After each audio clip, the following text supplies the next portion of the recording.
It's Opry Backstage. And now, here's your host, Porter Wagoner. Hey, welcome everybody to Backstage, boy. The big doings, Grand Ole Opry night. Spec Rhodes is going to be here, and we'll have a great time with him. Jack Green, Connie Smith, Johnny Russell. And my first guest tonight had a gold single, won a CMA Song of the Year in 1976 with a song called Rhinestone Cowboy. Now he has a new autobiography with that title. And he's going to talk to the Rhinestone Hillbilly tonight. Welcome one of the great singers of our time, Glen Campbell. Welcome, buddy. It's good to be here, Porter. And I've seen you do this show so many times.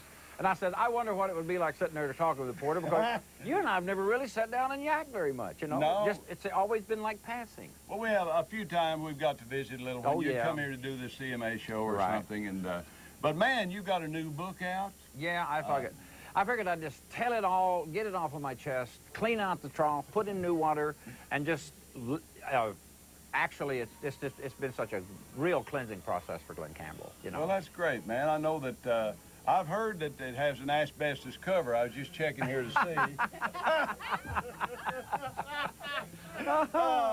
This is the book here, and it really is causing a lot of stir around country music. Fans all over the world are buying it. You're on a big tour of it. Does it tell the whole story of your life? Yep, it does, Porter. I didn't leave out anything up to this point. Of course, there's things that I couldn't have put it all in there, but that is I think the high points of just about everything and some of the low points of just about everything. What was the hardest part, do you feel like, for you to tell and, you know, and be accurate about it? Oh, you know, being drunk and being high on drugs and that kind of thing. That was the hardest part to tell. But I tell you, it's amazing. Being forgiven by God is just incredible. Being forgiven by mankind is great. I feel, for some reason, this tour is like I don't know, it's like therapy. It's like a cleansing. Exactly, man. You don't go around with that, like, you know, the hull at a football game, you don't think they're talking about you, you know. That's the truth. What do you think people want to know mostly about you? I'm sure... I think from the TV show, you know, there were so many people that watched the Good Time Hour. Virtually, you know, everybody in America at one time or another. I'd say that and probably the Tanya Tucker thing. The Tanya Tucker thing. Yeah. But they wanted to know all about it. The most comment that I've had is they don't think I talked enough about the session days, the musician days where I work with. So I may write another book just on that, just on the music business. Well, you know, I didn't mention this in the introduction, but you're not only a great singer and performer, but a great musician. Oh, thank you. God, well, you are one of the greatest guitar players. You used to do sessions with other people getting into the music business.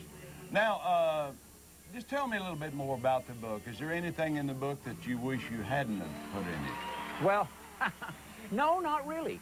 I pondered that, and I would talk to Tom Carter, who I talked into, and he wrote it. And but I said, the more that I would agonize over it, the more frustrating it got. So I prayed about it, Porter. Prayed about it and prayed about it, just like I prayed about drugs. I got set free. I prayed about drinking. I got set free. I prayed about cigarettes. I got set free. And I got set free on this book. It said, Glen, tell it all. Tell it as best you can. It will not hurt you. It'll only do you good. It'll do you good, and it'll do your career good.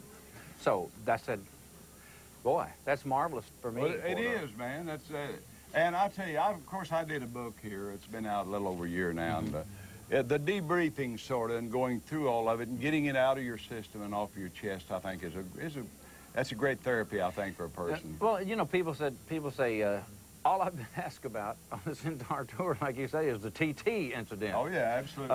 Well, people ask, why did you write it? I said, gold records, TV show, platinum record, do a movie with John Wayne. Exactly. You know, and the most publicized part of my life was that year or so with TT. That's right. Mine was DP. Yeah, I know. I know the feeling, pal. Me and you will get together after we go on the television here, and we'll... I'll tell you what he said in my next book, friend. Listen, I want to tell you to your face, you're one of my favorite singers. Oh, thanks. Not just because you're a great singer, but a soulful singer. And I think probably God has helped you in that way, too. I think you sing better now, with more meaning, more feeling than you ever have in your career. Oh, thank you very much. I tell you, quitting smoking for 3 years has flat helped, Porter. Oh, I'm sure it really has. I'm sure it has. I'll be looking forward to seeing you tonight on the Grand Ole Opry. Thank you, Porter. For coming. My pleasure. I enjoyed it immensely, kid. Thanks.